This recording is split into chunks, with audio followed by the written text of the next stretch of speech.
According to the International Trade Office of U.S. Department of Commerce, Nigeria's infrastructure deficit is amounting to about 30% of its GDP and falls short of the international benchmark of 70% set by the World Bank.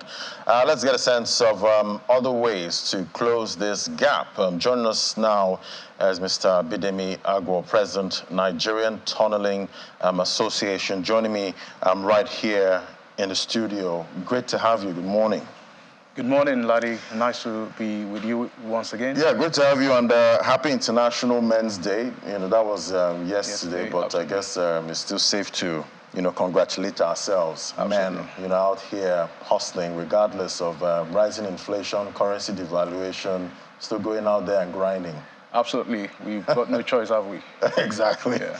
All right, so we've spoken about tunneling on this show. Absolutely. Before. We had you discussed it with us and the prospects and benefits, of making use of our underground space at this time. Since the last time we had this conversation, has there been any headway so far? Are we seeing signs or signs of body language of the government actually looking at underground space? So it's interesting that you've said that, and anything that has to do with critical infrastructure is not something, it won't happen instantaneously. It's a process. And the last time, of course, we talked about issues surrounding a broader context of the African Continental Free Trade Agreement, which Nigeria is a signatory to. And this agreement would create the largest free trade area in the world with the pact connecting 1.3 billion people, as well as creating a gross domestic product of about $3.4 billion. The pact, when realized, will alleviate 30 million Africans from extreme poverty. This would definitely signal an intentional interest to government. Any government will be interested in this. But of course, there will be challenges, and some of the challenges that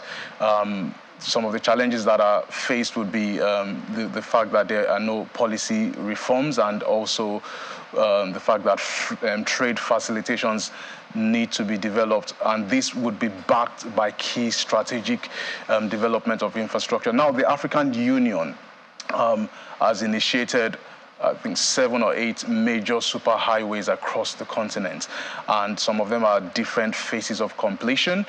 An example is the Lagos-Abidjan superhighway, which also has an element of tunnel composition in it, which adds to the value proposition.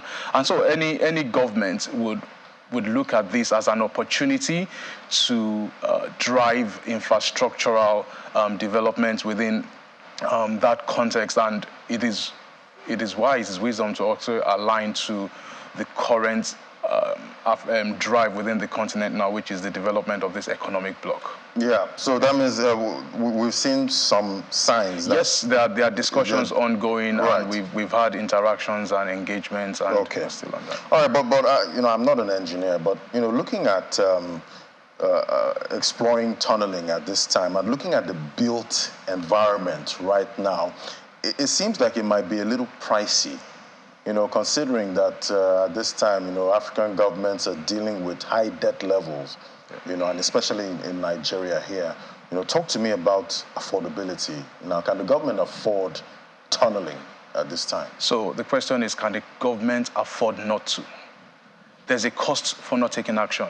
And that is one of the areas where we haven't actually, we've not been very, very clear on. When we do not take actions, there are consequences. And the consequences are deteriorating environments, unhabitable cities, cities that are not resilient. And for us to build resilience in our cities, there are certain adaptations that will be required. And tunneling underground space plays a critical part of this. And so, back to your question, from a cost point of view, the developing tunneling underground spaces is not about the 5 years or the 6 years or the 7 years of the lifespan of constructing that project. It's the cost of that asset over the lifespan of the asset. Now, tunneling infrastructure are designed robustly for over a decade. The London Underground has existed now for 150 years. And any superstructure you would build would not have that longevity. And so there's a cost benefit to developing underground space infrastructure, and the costs should actually be looked at directly over the lifespan of that infrastructure, and as well as, there are costs for the environmental indirect impact that tunneling brings. So it reduces congestion in places. Look, can you imagine how much reduction it would be in terms of the revenue that government would have to spend on health if the adverse traffic situations we face in our cities reduce quite drastically, if we're able to scale the blue line to a significant point where the ridership is mirroring that which we have in London, 3.2 million on a daily basis. How many vehicles are we going to be able to take off the road in that instance? So there's significant benefits to this. Yeah, definitely. But let's look at awareness, right now. What kind of awareness drive, is your association, pushing at this time to make this a reality? So we've just concluded the 4th Nigerian Tunneling and Underground Space Conference, and it was really very inspiring. The key part of the strategy of our organization is awareness, education, and capacity development. There's quite a lot of awareness required to get us to where we need to be. And we have, in the time past, engaged with different arms of government, with the National Assembly, where we worked with the Land Transport Committee in adopting tunneling and underground spaces as part of the Land Transport Act. We've worked with the federal ministries of transportation, the ministries of works and power and water resources at different times. And we still continue to work with them to build this consensus. And we're also doing the same with some of the sub-nationals. Lagos State, as an example, Lagos State was well represented at our last conference here in Lagos, and there are discussions ongoing for us to see how we could leverage this unique proposition for the benefit of the people that live in our cities. And, for a country like Nigeria that's still struggling with power supply, how does this impact, taking advantage of the underground space, at this time? Because I believe, if you're taking advantage of those spaces, you definitely need light. Absolutely. Under there. So how does it impact? So it's interesting you said that. There's a current project I'm actually also part delivering in the United Kingdom. It's the London Power Tunnel, and it's basically the United Kingdom building a subterranean corridor to house the distribution network. So tunneling is actually part of the solution that would enable us have 24 hours electricity, because one of the major problems we have in Nigeria is also evacuation. How do we evacuate the power we generate, though the power we generate isn't also as significant as we need to have, but there's that gap in terms of infrastructure, and tunneling plays a key strategic role in enabling evacuation of power generation, and it's part of the solution. It's not part of the problem, and we can always work with other key stakeholders. And one of the key things we promote is the multidisciplinary aspect to the development of, or the integration of tunneling and underground spaces within our cities, in that it's not an engineering endeavor. We need to sit down together with planners, with geologists, with economists, with legal practitioners. Everyone has a role to play in the sustainable integration of tunneling and underground spaces within our cities. And at the pace, we're going with at this time, towards tunneling, where do you see us actually achieving this? At what time frame? Say next 5 or 10 years or sooner? So to be fair, I believe the current government has shown quite a lot of ambition and courage, and that is what is required for us to be able to adopt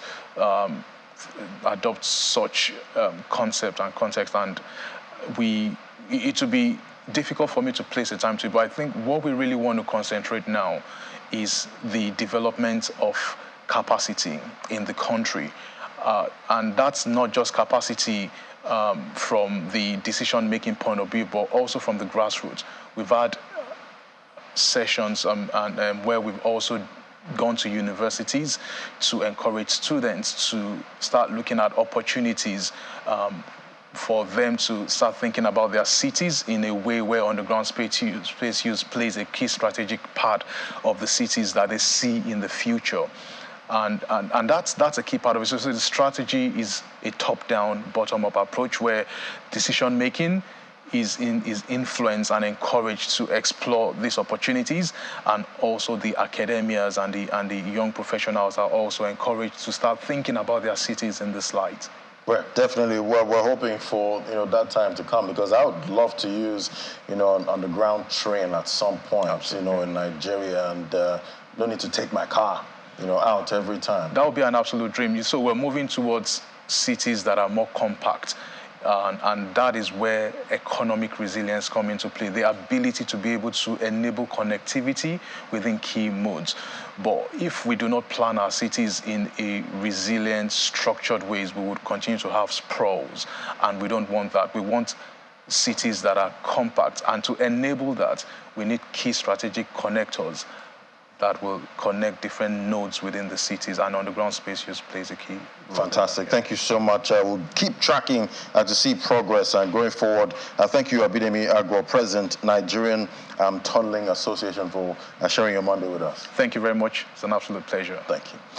All right, we'll take a breather now. When we come back, we'll head to the markets, and we'll also have updates from Berlin, right there, the G20 Africa conference. That's in a moment. Do stay with us.